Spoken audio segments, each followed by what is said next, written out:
All right, cool. And it's being recorded, and then I think people are starting to get in. All right. Slowly starting to convert. Yeah, exactly. Let me just check if I can.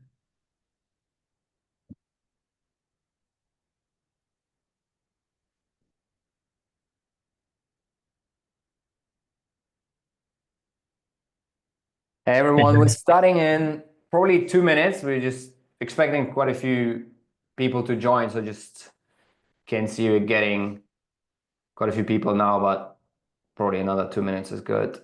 Um,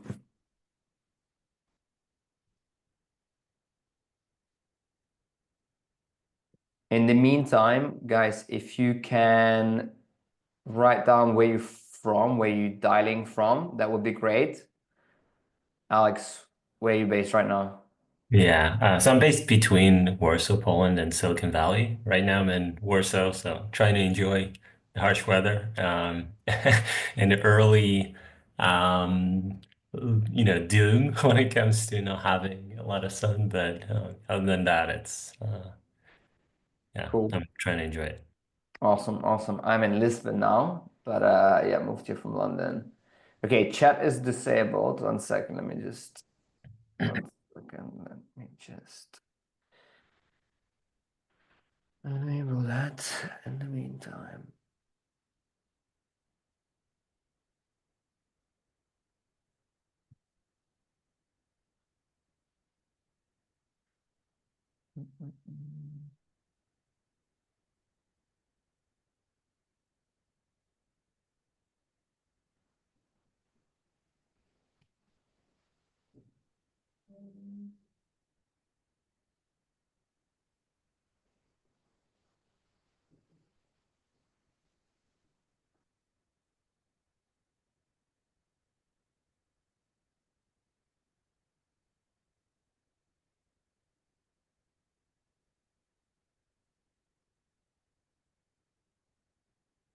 In the meantime, while Alexei is trying to figure out chat thing. If you guys have anything specific you wanted to hear from me fundraising wise, feel free to just dump it in the Q&A, right? If you have any like context you want answers on a topic, etc.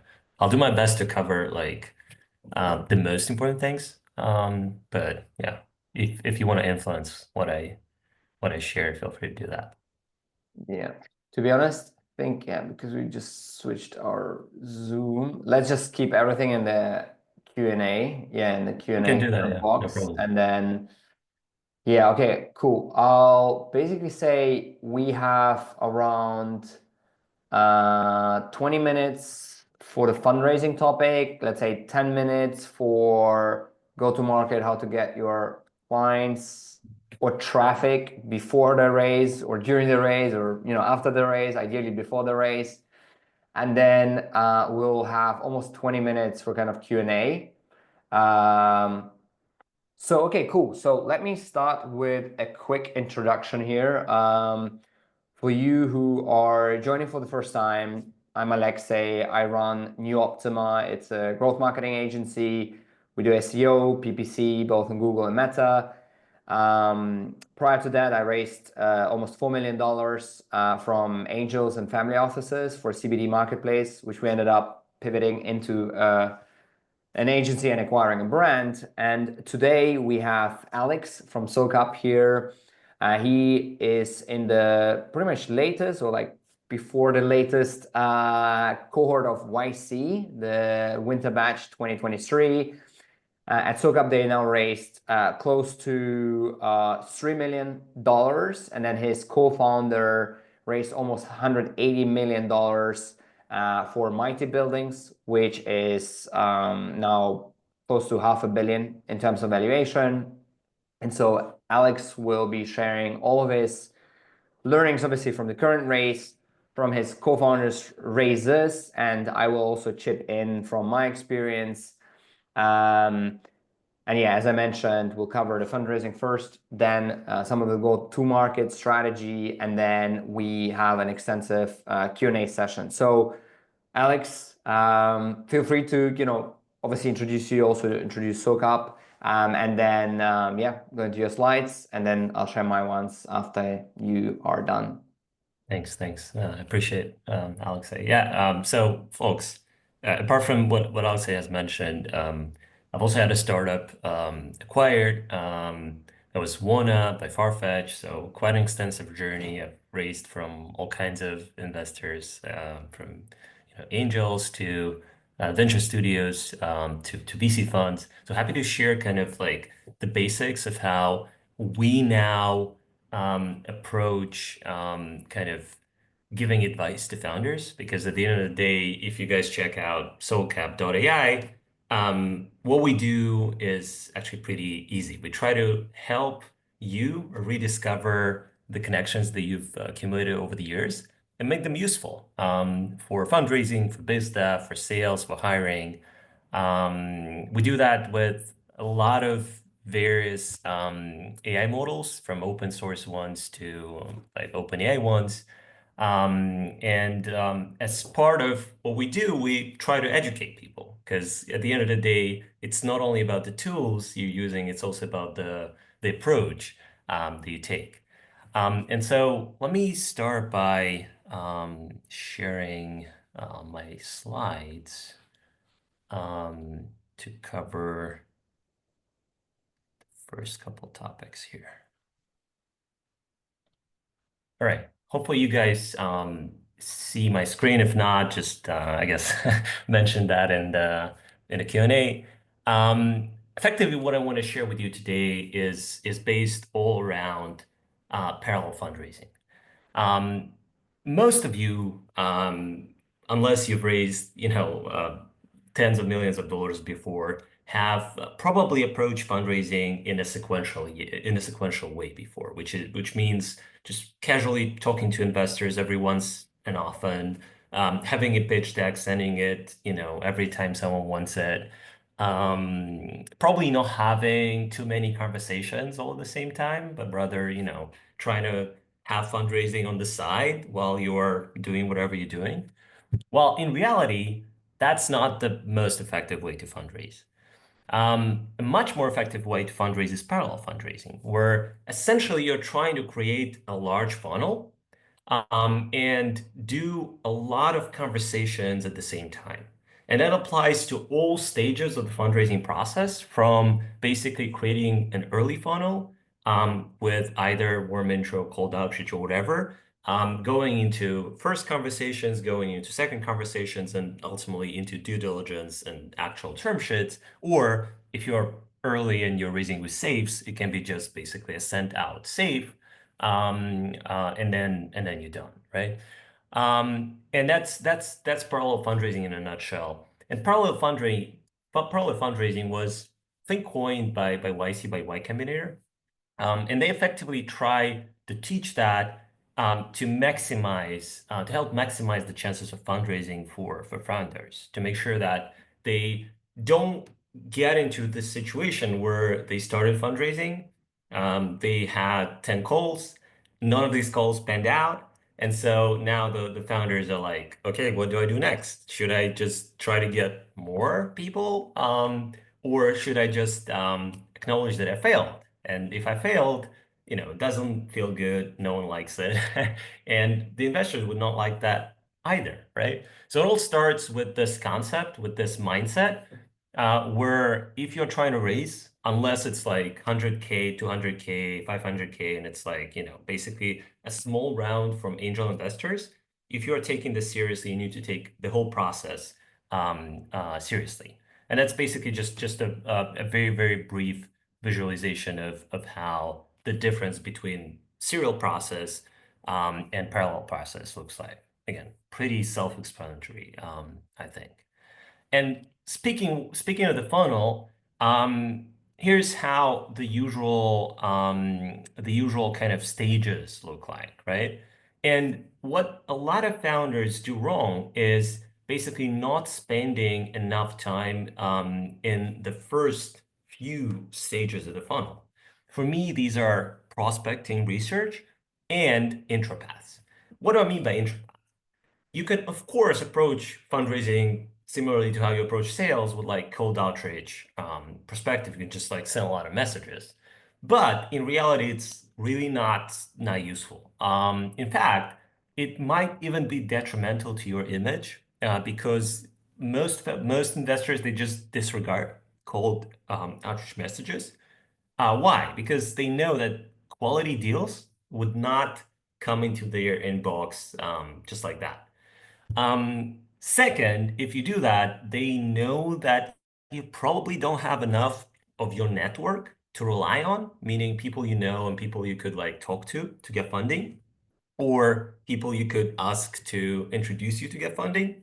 And so by default, you're kind of basically appearing in the category of probably not that great of a startup, not that great of a founder, and you don't really want that. And so that's why, those first couple of stages are really important.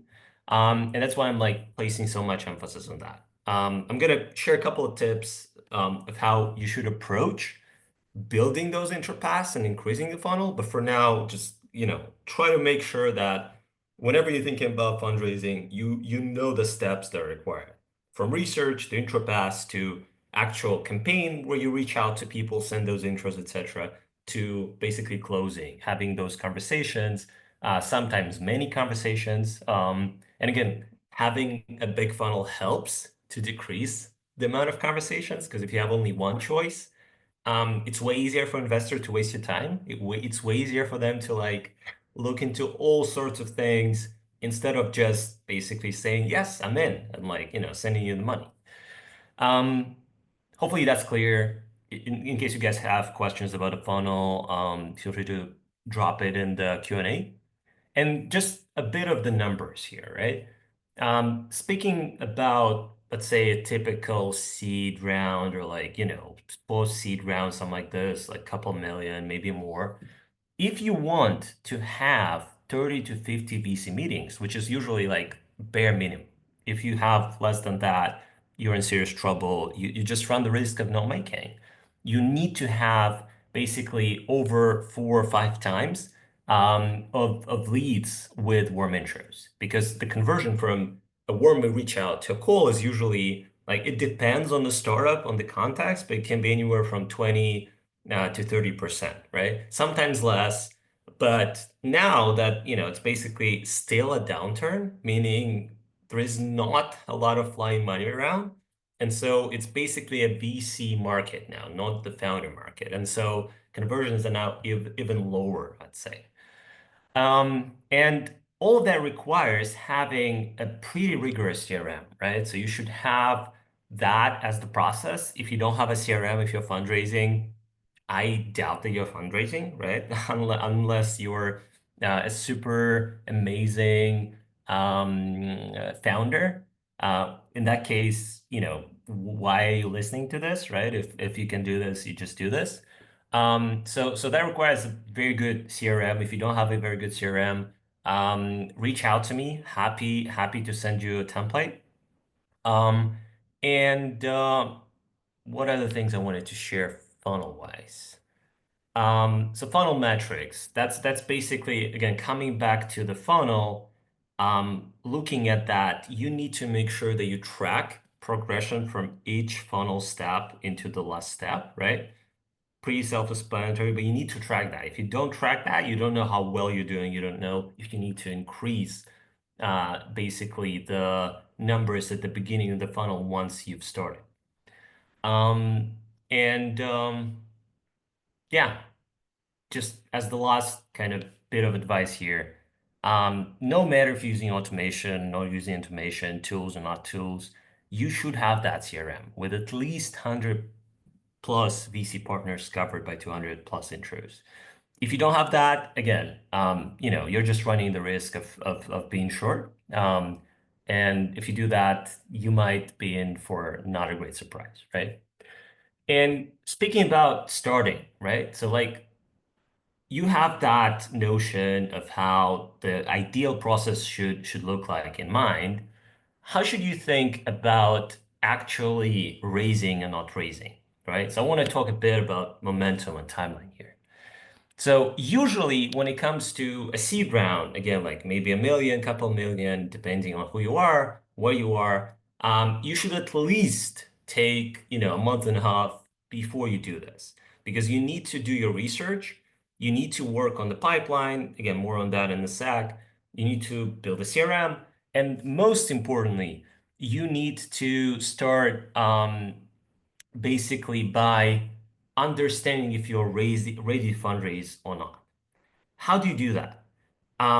We have a thing that's called coffee meetings. It's basically exactly what you think it is, but usually online because not many of us can have the luxury of like meeting people in person all the time. And so when you're thinking about fundraising, instead of just going out and pitching with your pitch deck, and saying that you're fundraising, while you're in this preparation period, right? While you're just getting started for a couple of weeks, and you have a notion in mind, okay, I want to raise that much. Here's where I am. Here's why I want to do this. You just basically do 5, 10 meetings with the ideal investors do you have in mind, where you don't say that you're fundraising. Instead, you're basically just approaching them with, okay, like, here's what I'm building. I would love to have a chat, hear your feedback. And if you have a good relationship with that person, or if someone has made you a great intro, there is a very high chance that they would, be interested in meeting with you. If they are not, it's also a great sign that probably something is wrong, right? If someone doesn't want to meet you, based on the information that you share with them, kind of like a short blurb, your traction, your team, um, something's wrong, right? Because like then you're running the risk of not having a big enough pipeline when it comes to quality warm introductions, right? So it's always better to know earlier, than later, right? It's always better to know that you're not ready to raise while you're preparing for this, instead of while you're like, okay, I'm gonna raise, and I started pitching, and then I realized that, oh shit, um, it's not going well, right? I don't have good enough conversion. People not, basically moving up the stages and whatnot, right? So it's really, really important to kind of think about that. And I feel like now we're like end of November, right? So if you guys are thinking about fundraising, probably you shouldn't rush and start it now. Instead, you have like a month and a half, 2 months to get into that, before basically mid-January, where most people would like, get out of their Christmas holiday season or whatever, right? And so you have that time to prepare, right? You have that time to do all of these things and more, right? You have that time to basically think about the momentum. Why are you raising now? It's super, super important. It's one thing if you're just raising, but you cannot really formulate what is it that is super exciting about you? Like, what is it that really like will make those people you talk to realize that now, like they should invest now or never, right? So this is the momentum. This is what I'm talking about here. And there are a couple of momentums here. I'm gonna, go over them very, very briefly. Um, it's either some kind of business traction, right? So like, you've made real progress with revenue, signed like recognizable customers, open up a new market. It could be a public event or like media announcement. You won, a pitch event, could be a PR thing. Or it is around progress. And this is the most counterintuitive one. Like people usually don't think about it, but the best type of momentum is basically when you are in deep due diligence with, let's say, 10 funds. And by deep due diligence, I mean that they're like seriously considering investing in you. They're like looking into stuff, trying to talk to you, etc. And this is the best type of momentum because now you can use that. You can use this idea of being in basically like, 7, 8, 9, 10 conversations, within the same kind of group, right? So you could like come to one investor and say, hey, we're like, in deep due diligence with 7 funds. I cannot name which one specifically, but I really like you. So maybe we could like, speed up on this and like get some kind of deal, right? And surprisingly, that usually works, right? Because like investors, no matter if it's VC or angel or whatnot. I'm curious to hear Alexei's point, kind of thought on this. They are still like very, very driven by FOMO, right? They want the best deals, and usually the best indication of a best deal is just that it's hot, right? And like, everyone wants it. And so suddenly they drop all of their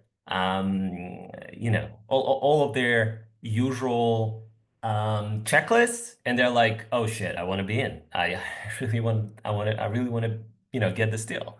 And so that's what you want. Like ultimately, as a person who's fundraising, that's what you want. And speaking of Slava and like how he raised over 100 million for Mighty, that was exactly what he has designed.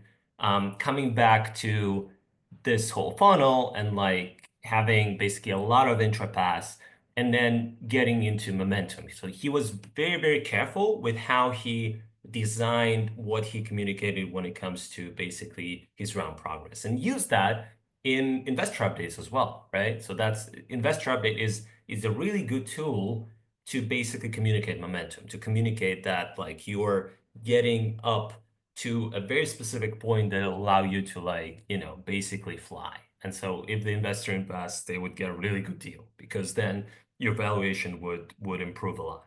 Speaking of updates. And a lot of people ask us about FOMO. Like, how do we create FOMO? What is FOMO? How do we do that? And the answer is simple.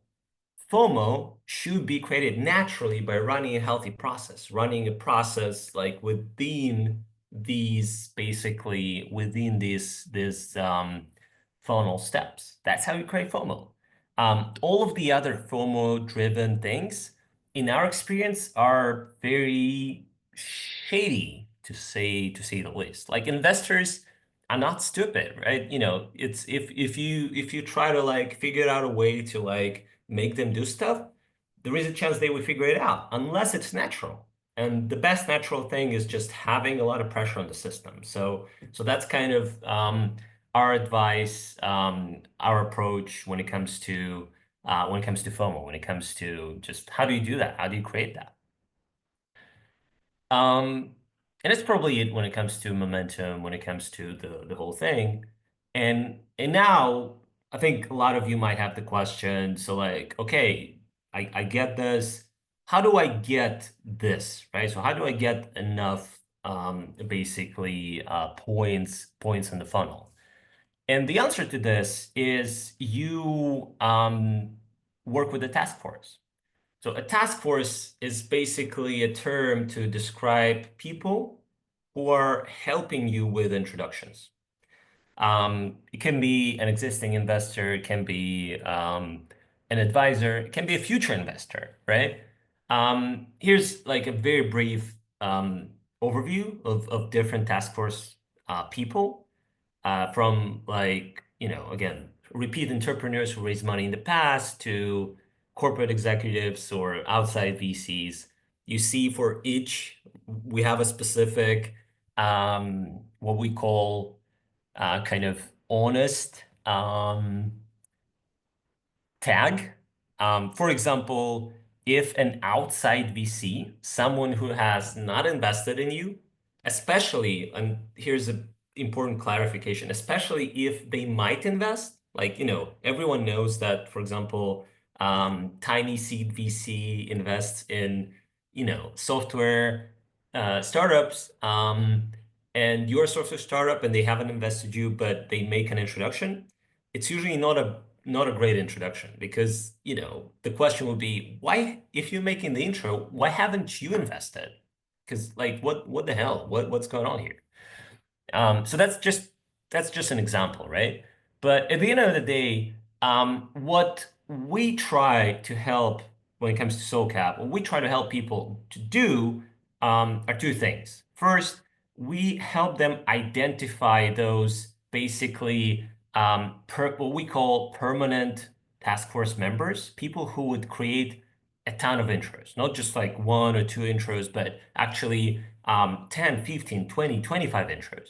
So we help them identify them and we help them work with them because at the end of the day, when it comes to intros, the main reason why people don't do that or don't do that enough is because it's hard. It's just like it takes a lot of research. Like if you come at me and you say, "Hey, here's such, I'm working on such a great product. Can you make me an intro? Who can you introduce me to?" The most common response would be, "Damn, I don't know. You tell me," right? And so, basically before that, people were restricted to using like LinkedIn. And now if you go to my LinkedIn list and you see basically 8,000 connections. And a lot of those connections, I don't really know these people. Like basically every week, if you go to my LinkedIn, you'll see that like I'm having like 500 people trying to add me. And so, I don't really know them. And so what we do at SoCal, we try to help you understand who do you actually know, and then share those people. Like here's how that looks like. For example, here are my connections, and I share them with founders that I basically work with, that I really like. And they know that they can request intros from these people, right? So that's how that works in a nutshell. Um, what do I want to share with you guys when it comes to task force? Let me think. Take a look at my slides. Maybe just mention there's like a beta version right now, right? Like it's like a wait list for people to sign up so they can start seeing this kind of interface you just showed, right? No, actually, we don't have a waitlist anymore. We've just launched publicly. We're actually on Product Hunt. I swear it's not. It's a complete coincidence that it's today. But yeah, like you guys can actually play with it and try it if you go at solcap.ai. I would also appreciate if you have a Product Hunt account. I would appreciate if you support us, but it's not necessary because they what I care about is just helping you with your fundraising, with your biz dev, whatever it is, right? So just navigate to socap.ai. Alexej, I don't think I can send it to the chat for everyone. So yeah, maybe you could. Okay, we'll follow up with an email. Maybe share it with me and then we'll follow up with an email Yeah. tomorrow. And then yes, like I don't know, Alex, if you want to share the slides. If not, we'll always, we will put the recording on YouTube. Yeah. But yeah, Yeah, I mean, so slides wise, so these slides are actually coming from our private, what I call fundraising playbook. We do not share that publicly, so I don't think I will be able to share the slides. Feel free to like rewatch the video. If you really want to like basically have the chance to explore that, obviously there are many more guides and also templates and all kinds of things. You guys can also enroll into a fundraising bootcamp. Again, this is just something we do on the side just to have that educational thing, just like we have here with webinars, but a bit more hands-on, kind of like with basically the whole curriculum and whatnot. So you guys can join that if it's really what you want, because at the end of the day, when it comes to fundraising, usually you need support, right? So you need this kind of, environment where for basically at least a month you crunch and you do the things that are proven to lead you to success, right? So if that's what you want, you can join that and get, basically access to all those presentations. But for the sake of webinar, coming back to task force, no matter what you use, our tool, LinkedIn, etc., you should work with that. And ideally, if you want to, again, coming back to this funnel, if you want to target 200 plus intro paths, you should have at least a couple of what we call permanent task force members. So people who could make you, again, like I said, a lot of intros. So like 15, 20, 25 could be either existing investor or like someone who's like a really cool angel investor, or it could be an exited founder who has time and they can support you and you know that they have the network, which is also important because you need to check that they have the network, right? You cannot just rely on them telling you that they have the network. And so a couple of permanent task force people, and then basically all the rest, right? So like most founders who you talk to, they would only be able to make 1, 2 intros. No matter how great they are, it's just how it is, right? Like, normally, in our daily life, we like, unless we're getting something in return, we have limited, attention span, right? And so that's kind of my last point here. You need to basically invest in networking with industry founders. And I want to repeat here, it's not just random founder, right? It's actually industry founder. So someone who is in the same industry, and ideally someone who's a bit ahead of you. Because by being ahead of you, they have already been where you are. For example, fundraising wise, if you're raising seed, ideally you want to talk to someone who already raised seed.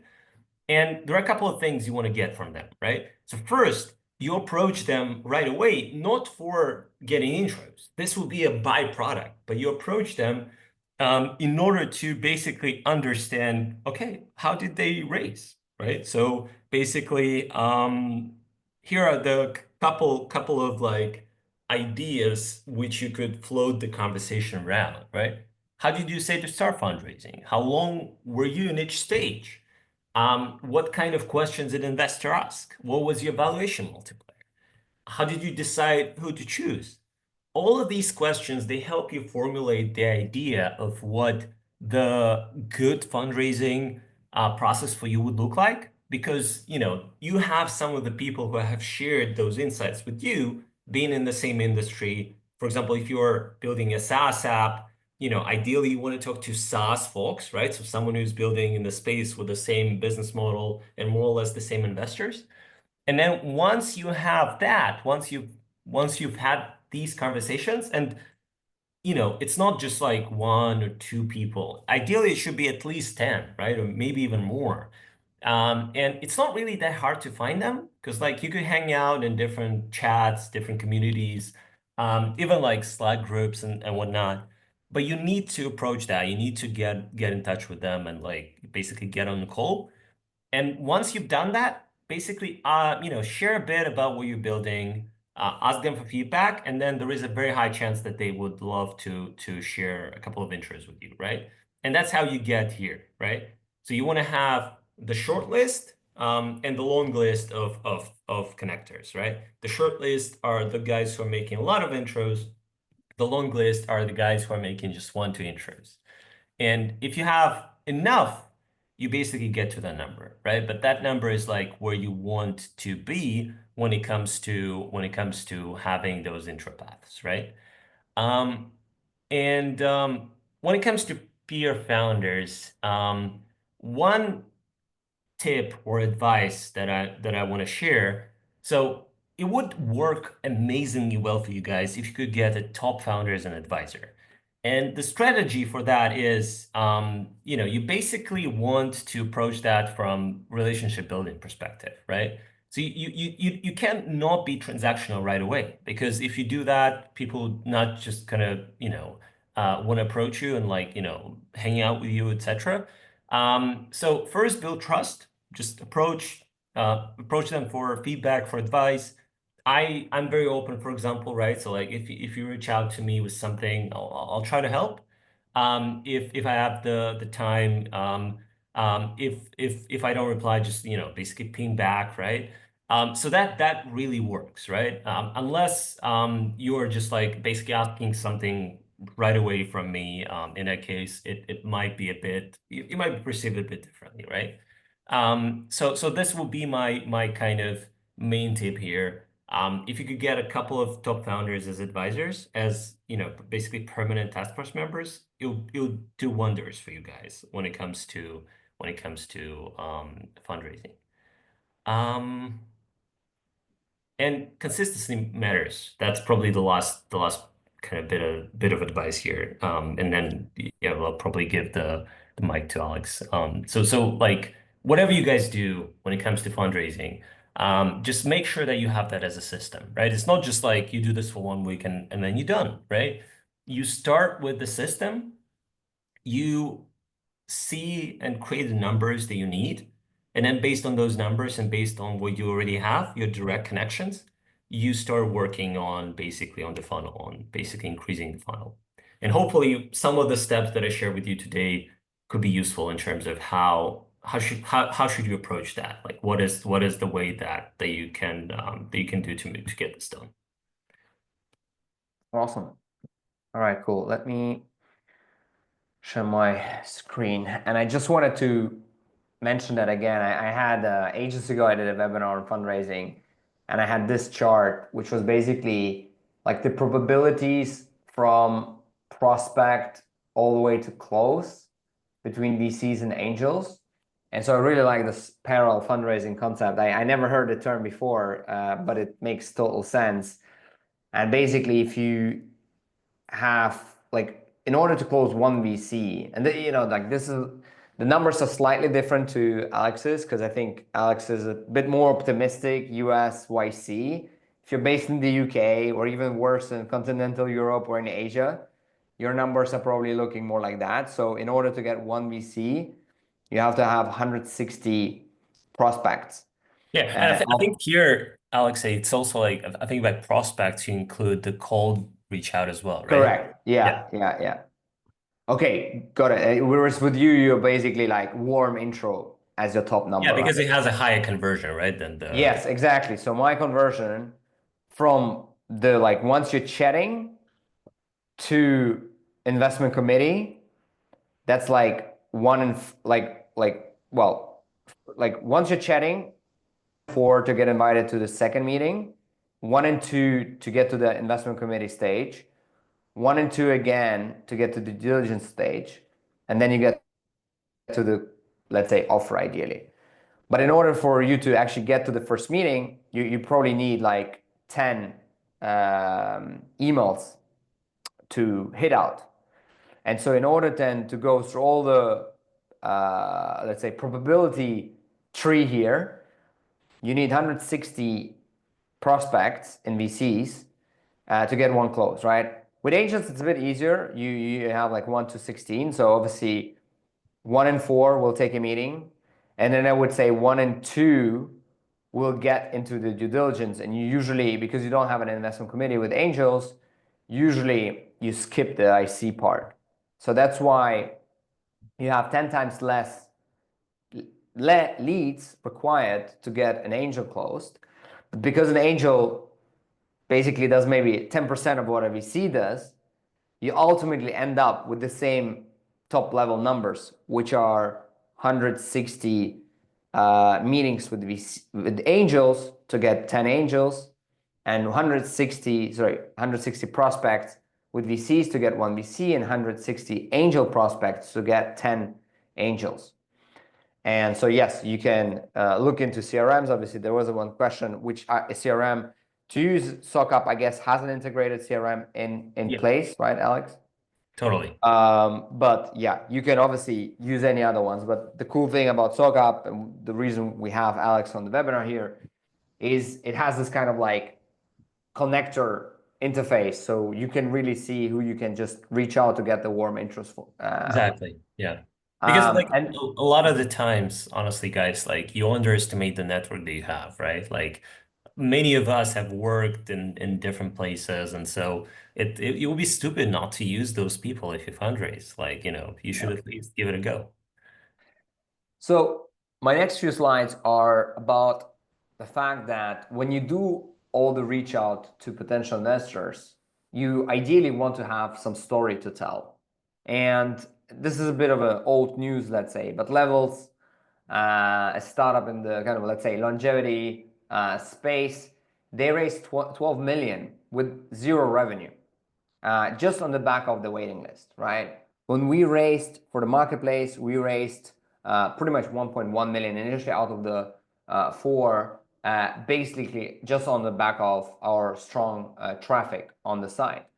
And so what it means is that you kind of want to focus while you're obviously fundraising, you also want to push and, maybe not necessarily like you can, of course, build a product as well. There was a question how much fundraising versus how much to build a product. You always have to build a product, but you also want to build distribution because ultimately the money you raise is to fuel your distribution. And people will ask you, well, why do you need that? I don't know, 2 million. And then you can already say, well, look, I've tested various different channels. We've tested cold outreach, we've tested SEO, we've tested Google ads, Meta ads, and we have really positive numbers on, let's say, SEO and Google ads. And that's why we need X amount of dollars to double down on that, while we also continue to building more features and, I don't know, like make the product even better so we have a better lifetime value with the customer as well. So very few slides, just, you know, what happens after you raise, or ideally like during or before you even raise. And I really like this slide here, which is basically kind of like a channel layering of your growth channels. And if you go and let's say your B2B SaaS, the first thing, of course, is you go out to your 10 close relationships and you try to sell them on the phone. Hey, could you be a beta customer? Or, you know, could you try this product for us? You then can say, okay, you know, while I'm doing this, which is like one input in, one input out, so very, very slow and time consuming, you can start switching on other things which you can actually maximize. So be it Google Ads, you know, SEO, and we get to that, media, like, you know, Meta or, you know, TikTok or whatever, and, you know, affiliate marketing, whatever. But you basically can think about different channels in terms of it's not always just one channel.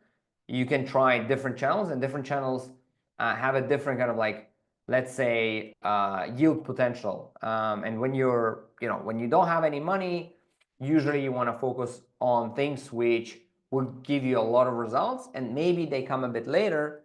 But especially if you don't raise money yet, you don't have so much pressure to straight away deliver some results. So you might as well be a bit smarter with your budget.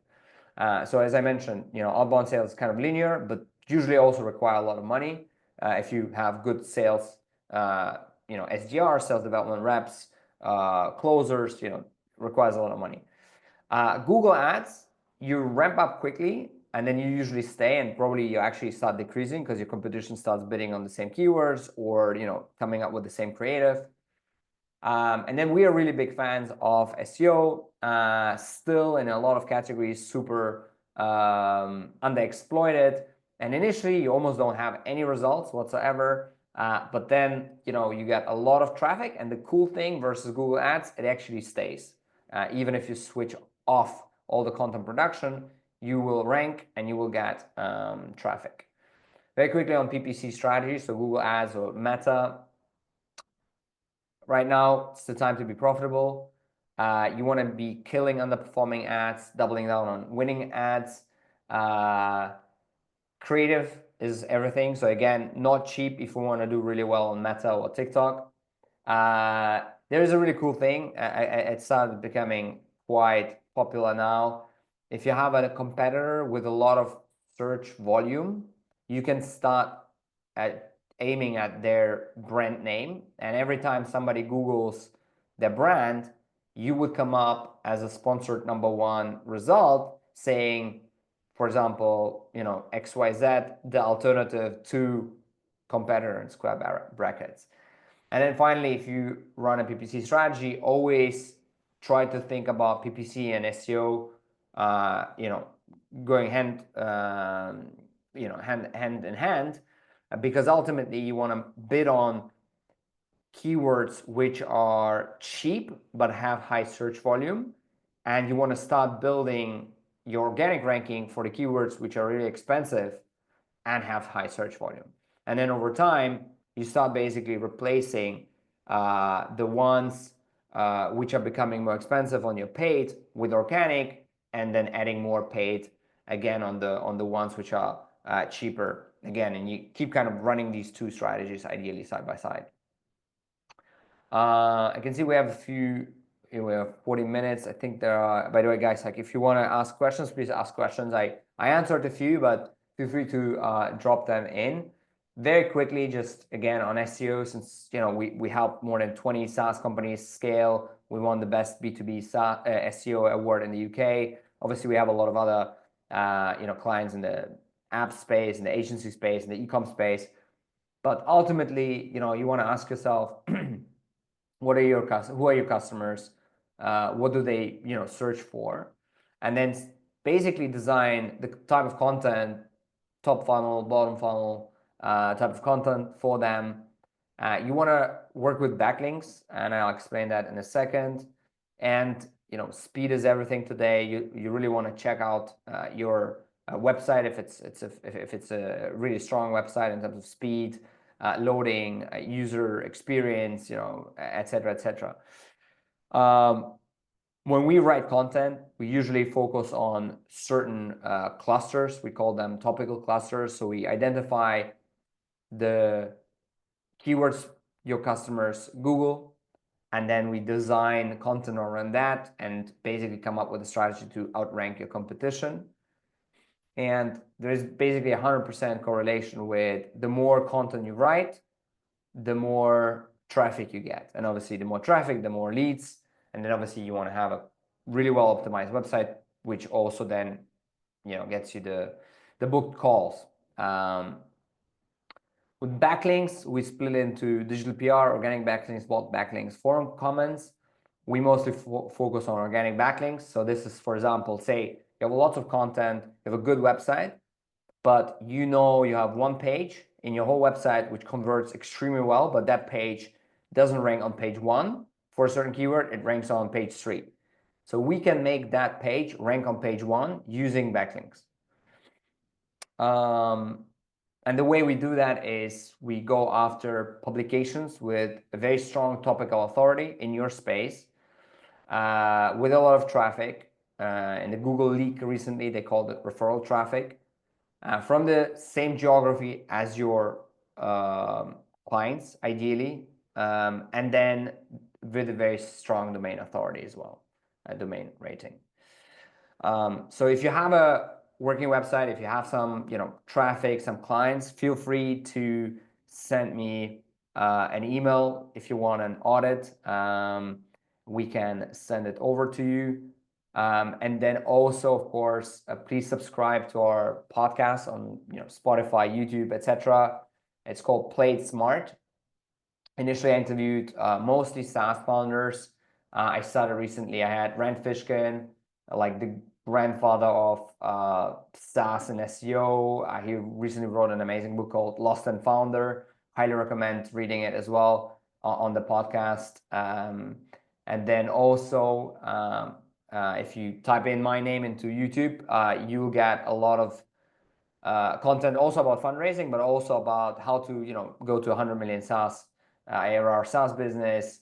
And then obviously New Optima has a bunch of YouTube videos as well on various topics as well. So let me just go back to the Q&A and check out what's there. I just want to say I love the content, Alexej. Thanks, man. Please do subscribe. I did rush through it a bit, but okay. So yeah, how do you manage following on funding versus building a startup? Let me maybe tackle that really quickly. Usually it's fundraising in the night, building in the day. I don't know, Alex, what's your experience? How do you split fundraising versus building? Yeah, I mean, I think it depends on the founding team as well. Ideally, you should have someone on the team who's like the, say, head of fundraising. Most likely should be the CEO. And my take on this, like, sometimes it's hard to distinguish, but ideally you should have those phases where you're focused on fundraising and that's your main job. And then, periods where what you do is just mainly maintain the relationships and get new ones, but you don't pitch to VCs or something like this, right? And that's when you're like focused on building, right? So my take on this is just try to separate them as much as possible. It's not always possible, but the worst thing you can do is just fundraise all the time. That's the worst thing you can do. Yeah, exactly. You wanna have sprints when you fundraise, but yeah, you still, like, depending on if you don't have co-founders who can build or who can raise, in your sole founder or whatever, during that sprint when you fundraise, it is usually just a really intense period where you basically don't sleep much because you still have to build as well. This is an interesting question. Any tip strategies about approaching angel groups as opposed to individual angels? Um, it's a really good question. I think the whole popularity of syndicates is really high right now. I would say if you get introductions to lots of angels, you tend to see that a lot of angels are part of syndicates as well, and they could then intro you to actually the syndicates as well. Yep. Um, and in terms of terms and conditions versus VCs and angels, I mean, basically, I mean, again, if you are building something which requires a lot of money from the get-go, you might not be able to come up with your own terms and get initially angels and then VCs, the way I kind of did it. But you start with VCs who come with their normal terms.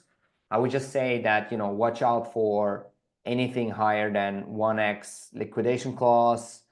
Don't go for anything beyond just preferred shares. Don't go for like participation preferred ones because it might bite you, down the line in the back. I would also say try to, give only one board seat to big investor, not like too many. Try to always keep the majority. Alex, any other terms and conditions, kind of strategies when it comes to fundraising? Yeah, my main take here is if you guys are early, just try to refrain from any legal complexities and just register a C Corp via Stripe Atlas and just use safes. Super easy, super straightforward, right? It's hard for people to fuck you over with this. If you just, basically stick to the original documents.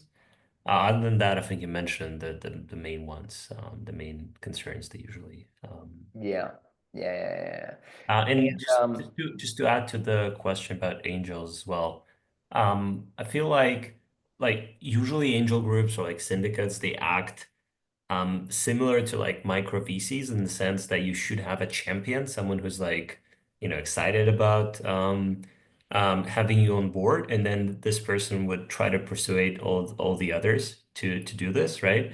So ultimately, it's just one of the leads, right? You should not focus on them. Um, and at the same time try to work or like pitch or whatever only the groups, the syndicates that are proven to be investing, because I feel like there could be a lot of those groups which are just basically just sitting and browsing for deals. And so you want to have proven activity that these guys invest, right? That's something you should like definitely have as part of your research, ideally.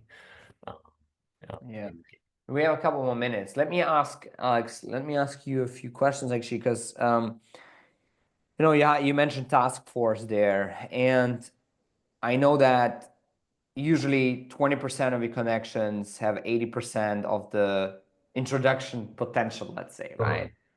Totally. And so, how do you make it not kind of like an annoying thing for the same person to keep introducing you to people? Do you offer them a percentage of the whatever funding raised, or do you incentivize them slightly differently? Like, especially if I know asking somebody for like one or two intros, it's fine, but my experience is usually that you just have these like multipliers who are like people who have lots of really good connections. How do you make it that it's not really annoying and weird for the person to almost like work for free for you? Oh, totally. Yeah. Yeah, like I said, I think beyond a couple of intros, it's hard to expect from the person to just keep helping you without anything in return. For me, and when it comes to kind of our community, I think it's usually combination of a couple of things. First, you can offer them equity. For being advisors, basically. Um, it could be anywhere from 0.1% to 0.5% to even like 1% if it's like someone really great. Obviously with vesting, right? So it's not just like something you give away and that's it, right? So that could be one option. Another option could be to get them to invest. If they do this, if they invest, they have a natural interest in basically helping you and getting making those intros. And that's usually the best option for you as the founder. If you can make someone invest and that's it, you don't have any downside beyond that, right?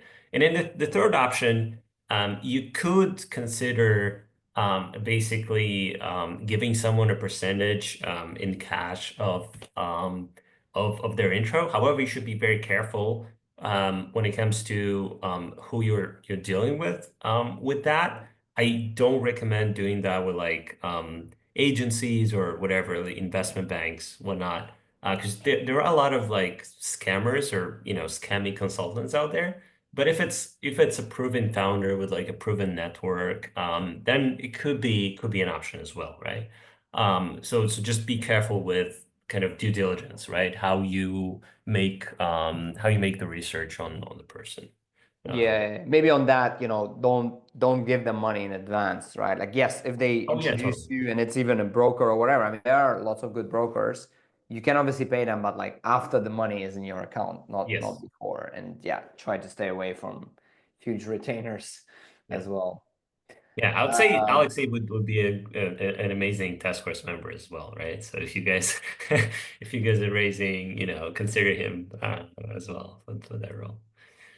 all right, guys, cool. Well, thank you so much to everyone for joining. Yeah. It's been, yeah, super interesting. Alex, awesome what you're building. I think it will be super useful to everyone. I would love to have something like that when I was raising back in the days.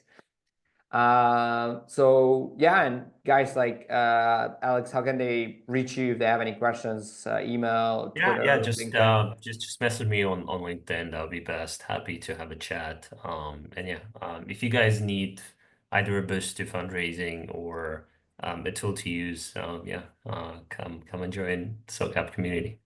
Sounds good. All right. Awesome. Thanks so Cheers. much, guys. Bye. Bye. Bye. Have a Bye. nice one. Bye bye.